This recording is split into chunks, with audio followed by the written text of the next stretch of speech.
Edhe pse shqiptarët kanë kryesisht autobus dhe nuk disponojnë linja metroje apo tramvaj, ata përdorin transportin publik, shumë më tepër se mesatarja europiane. Një pjesë e konsiderueshme e popullsisë udhëton çdo ditë me autobus, duke e vendosur Shqipërinë ndër vendet më aktive në Europë.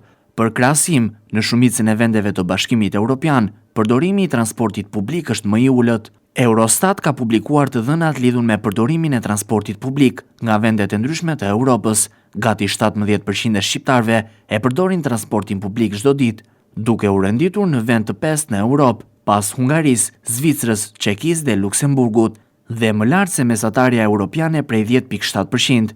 Përdorimi i transportit publik gjatë javës dhe muajt është gjithashtu i lartë, ndërsa vetëm një pjesë e vogël e popullsisë e përdor atë rrallë. Meshkujt zakonisht udhëtojnë më shumë se femra, ndërsa të rinjt janë më aktiv se të moshuarit. Tek pensionistët përdorimi është më i ulët. Një arsye kryesore në këtë përdorim të lartë është mungesa e mjeteve private. Shqipëria ka shumë më pak automjete për banor se vendet e tjera europiane, duke e bërë transportin publik një domosdoshmëri për shumë njerëz. Ndërkohë, situata në Bashkimin Evropian është krejt ndryshe. Në Kipro, kjo shifër arrin rreth 8 nga 10 persona, ndërsa ka vende si Italia, Portugalia dhe Franca, në të cilat një pjesë e madhe e popullsisë nuk e përdor fare transportin publik.